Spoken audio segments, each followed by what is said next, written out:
¿Qué tal, alumnas y alumnos de la maestría en educación superior de la materia de evaluación curricular?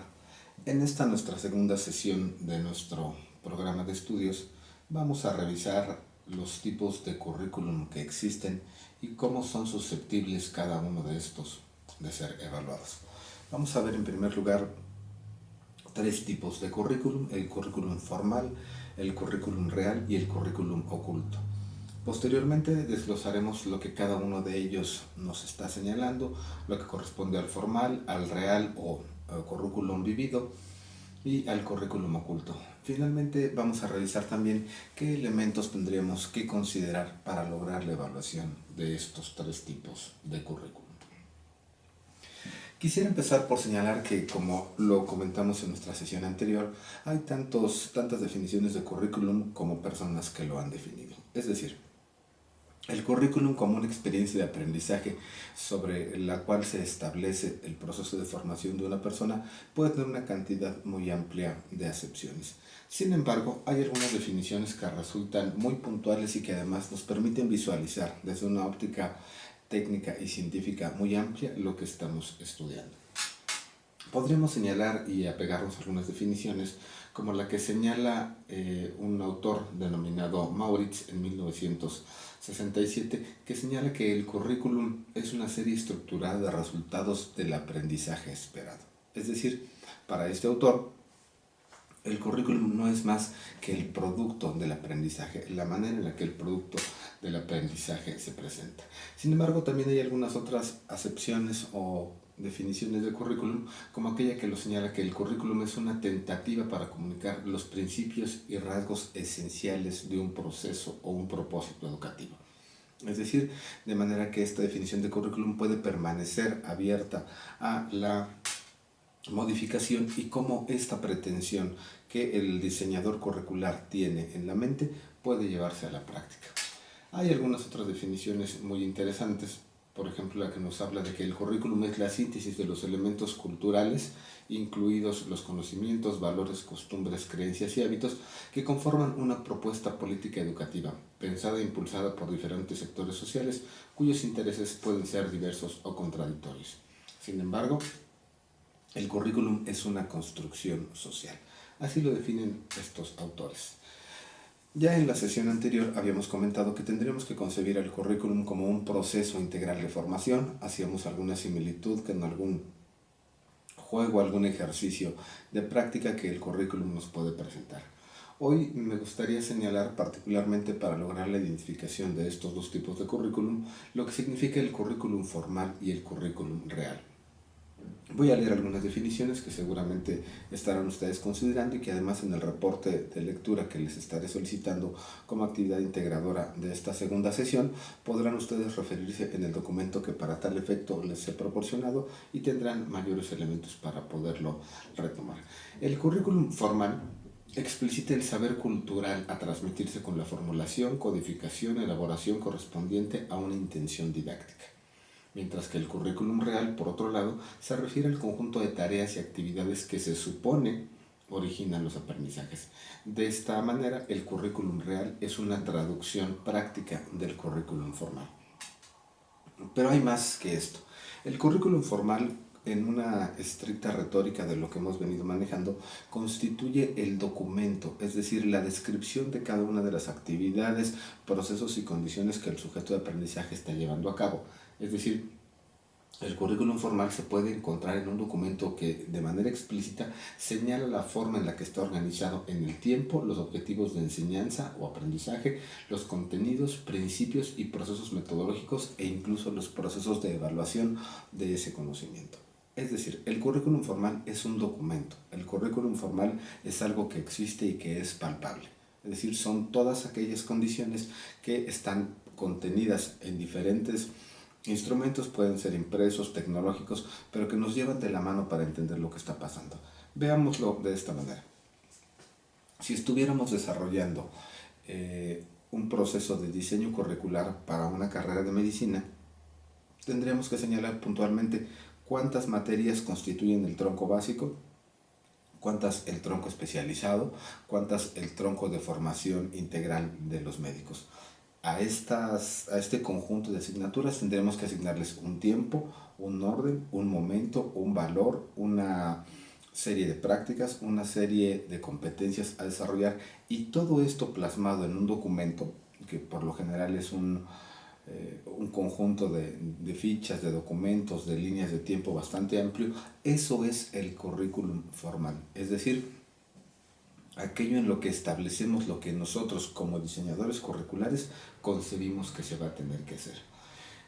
Podríamos aumentar a esto que tiene un valor muy importante. Los currículums formales suelen tener habilidades de estandarización, es decir, podemos adaptarlos a determinadas condiciones de tiempo independientemente de que sean para una u otra área de formación. Es decir, la mayor parte de las carreras profesionales que hoy estamos cursando o que hoy podemos cursar tiene una duración de entre 3 y 5 años. Es decir, 3 años y medio, 4 y medio, hasta 5 años.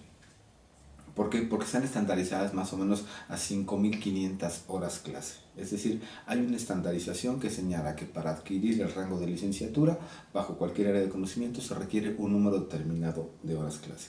Esa es una habilidad del currículum, y hay currículums que tienen más o menos ciertas equivalencias. Podríamos también ejemplificarlo con el currículum de los licenciados en administración y con el licenciados en contaduría. Estos dos currículums tienen elementos comunes que permiten ser homologados o estandarizados.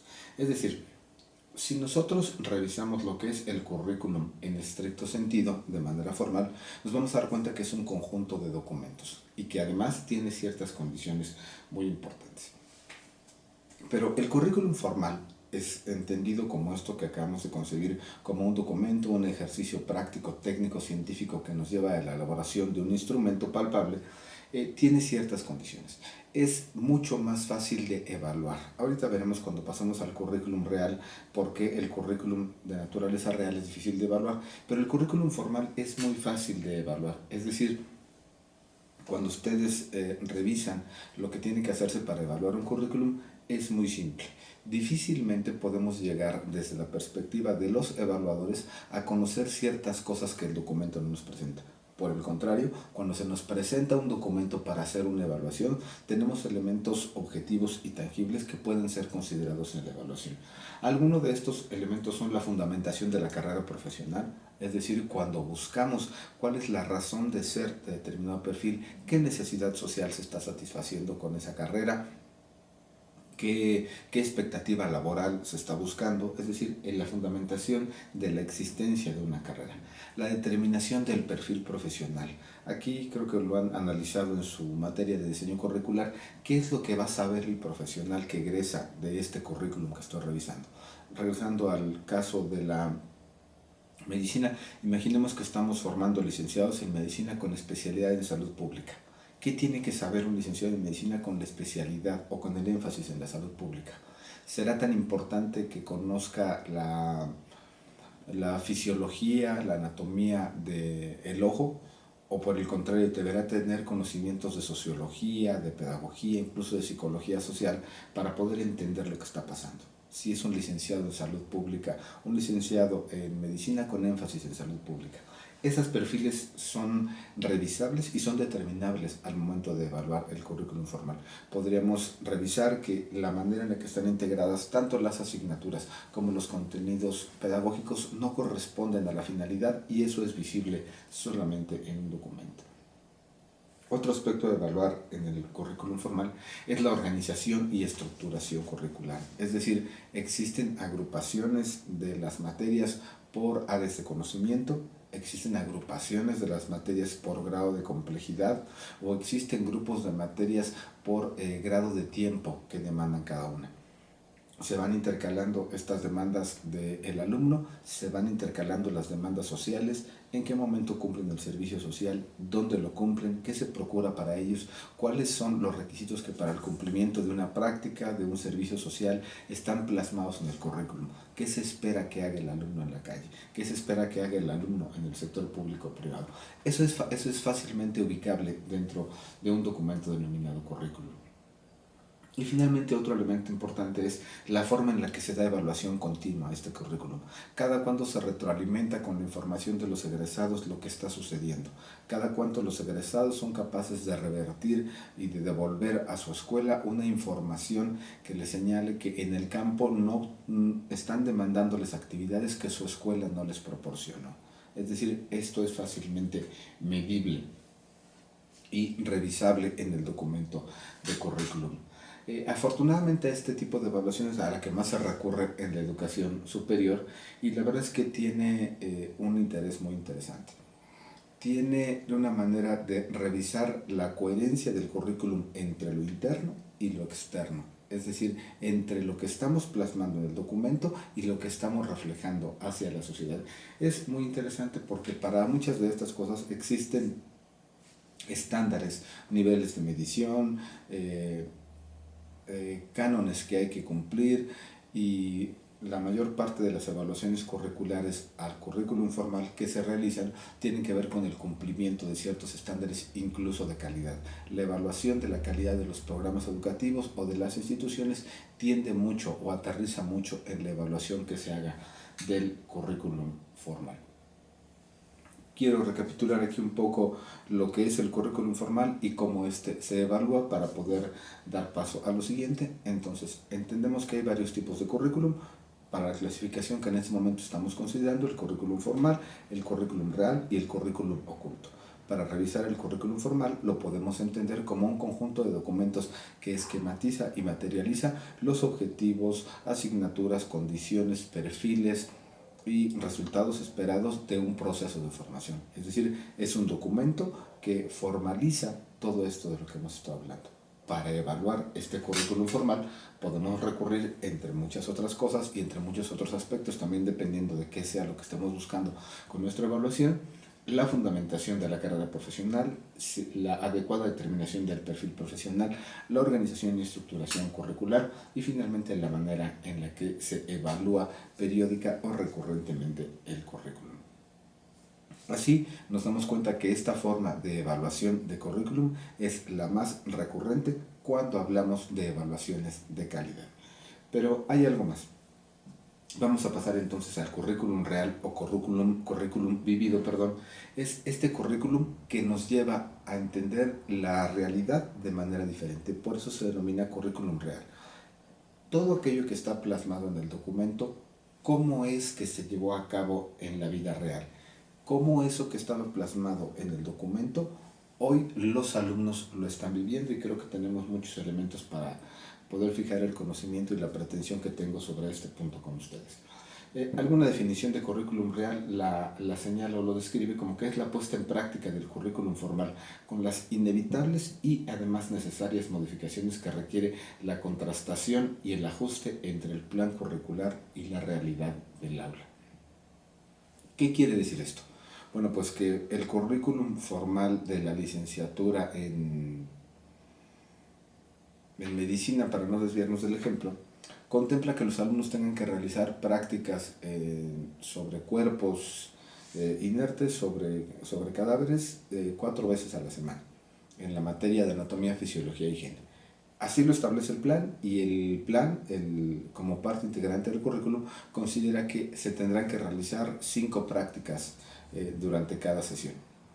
¿Qué sucede si este currículum formal, que tiene detallada una estructura para la práctica de esta materia de anatomía, fisiología e higiene, no cuenta con los elementos reales en el aula? Es decir, resulta que se restringieron, como pasó en el COVID-19, las prácticas en los CEMEFOS. No hay prácticas. El tiempo sigue transcurriendo, la materia tiene que cerrarse. ¿Qué sucedió? ¿Llevaron a cabo las prácticas? Eso es lo que representa el currículum real. Una cosa es lo que está escrito en el documento y otra cosa es lo que se puede vivir o materializar en el aula.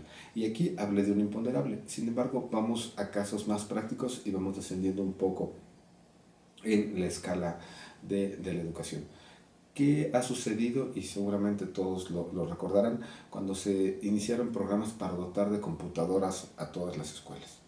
Bueno, pues resultó que el currículum para las competencias básicas de la educación básica como aprendizaje esperado contenía que los alumnos fueran capaces de abatir el analfabetismo digital y fueran capaces de interactuar con una computadora.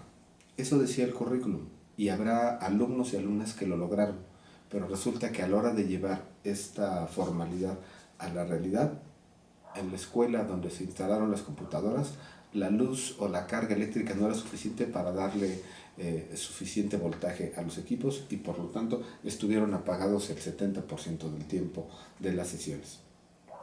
El currículum real es eso que efectivamente sucede con aquello que está documentado y que tiene, puede o debe pasar. Es decir, esa es la fundamental diferencia entre el currículum formal y el currículum real. Aquello es lo que se quiere, se aspira, se pretende, y lo otro es lo que efectivamente sería. Sin embargo, hay algo más en todo esto. Hay una vertiente de currículum a la que se denomina currículum oculta, que es una definición acuñada por ahí de 1968, cuando dice que el currículum oculto es un mecanismo de adaptación a la sociedad y consiste en una introducción a las exigencias de las relaciones sociales de trabajo. Autores más adelante señalan que el currículum oculto comprende un conjunto de prácticas y mensajes que se transmiten a lo largo de la experiencia escolar, las cuales no aparecen explícitamente plasmadas en el documento, es decir, no forman parte del currículum formal, pero además tienen una condición de fijar ciertos conocimientos dentro de los alumnos o de los educandos.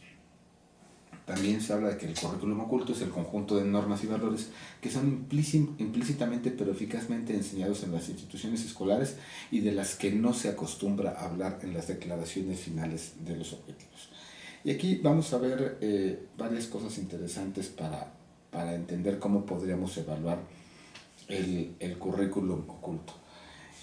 Y vamos a tomar aquí algunos ejemplos que pueden resultar útiles para fijar este conocimiento. Imaginemos que todas ustedes o que todos ustedes estaban desarrollando su licenciatura en arquitectura. El currículum formal contemplaba que todos tomaran una práctica sobre estructuras durante 3 o 4 semanas, realizando alguna práctica con alguna constructora. El currículum formal lo establecía, el currículum real dio las condiciones para que cada uno de ustedes fuera a desarrollar esa práctica mientras estaban estudiando su ingeniería o su licenciatura en arquitectura. Cumplieron con el programa y regresaron y presentaron la evidencia de que lo lograron. ¿Cuál sería aquí, en dónde tendría cabida el currículum oculto? Bueno, sería interesante saber qué pasó con aquel alumno, con aquella alumna cuyo papá era el dueño de una constructora, o aquel alumno que tuvo la fortuna o la posibilidad de participar en la construcción de un puente magnánimo como el puente Bicentenario que se encuentra allá en el norte del país. ¿Habrán aprendido lo mismo? El alumno que era dueño, cuyo padre era el dueña de la constructora, y pudo realizar una práctica con todo el detenimiento, con todas las condiciones y totalmente favorecido. Aquel alumno que tuvo la posibilidad de ir al puente Baluarte y revisar y participar en un proceso tan complejo de ingeniería de última tecnología. Y aquel alumno que apenas pudo solventar la práctica y la realizó con un amigo, un conocido que le dio oportunidad de estar 3 horas en la obra para realizarlo. Los 3 cumplieron con lo que establecía el currículum formal.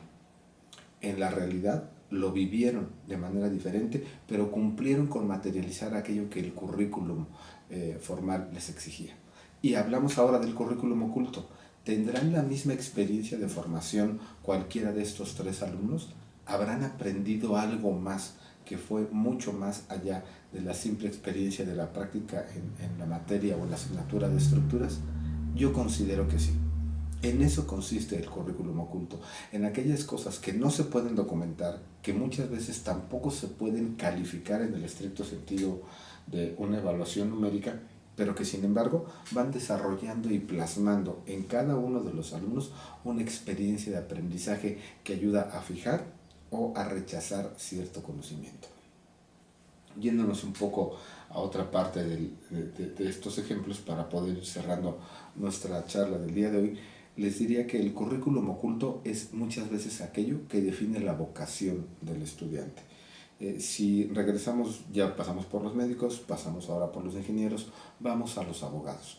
En el caso de quienes nos formamos en el área de las ciencias jurídicas, pudimos tener algunas experiencias que nos dotaron del cumplimiento de un objetivo de aprendizaje como pudiera ser participar en una audiencia de derecho penal, y después la manera en la que materializamos nuestro reporte, nuestro documento, nuestro escrito para poder acreditar que cursamos, y después aquellos que tuvimos la oportunidad de vivirlo de manera diferente. ¿Por qué hago un llamado que aquí la vocación puede ser determinante? Porque dentro de los muchos perfiles que en el área jurídica se pueden formar, hay quien lo señala abiertamente: yo no nací para el derecho penal, lo mío es el derecho de la empresa, lo mío es el derecho laboral, lo mío es el servicio público.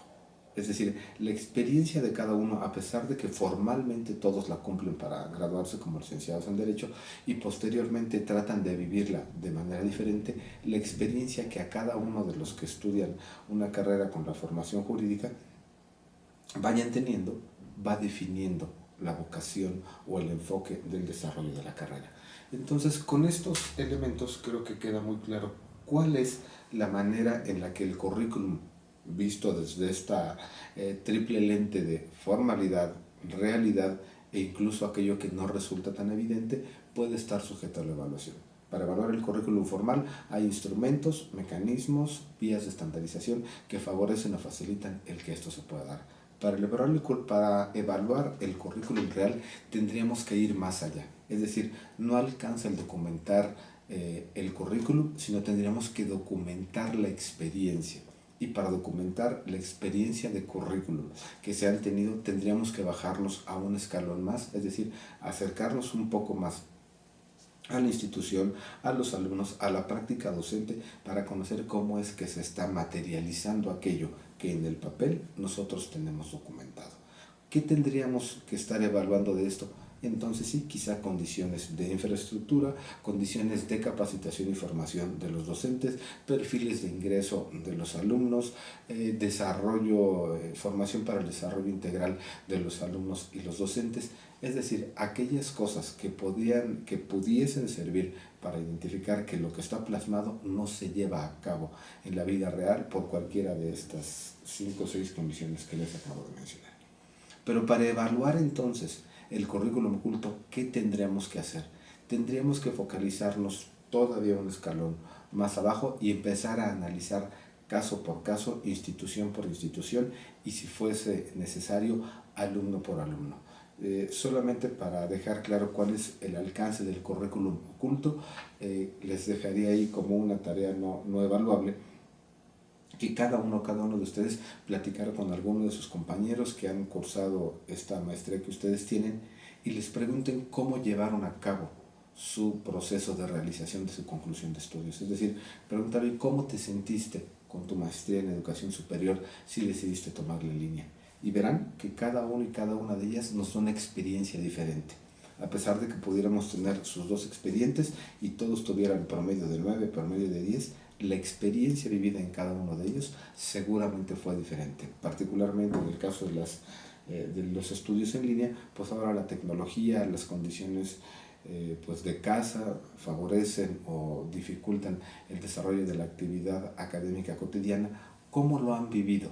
Esa respuesta que obtengan ustedes a ese cuestionamiento de cómo te fue en tu maestría o cómo lograste concluirla, sería un ejemplo muy claro de lo que representa el currículum real.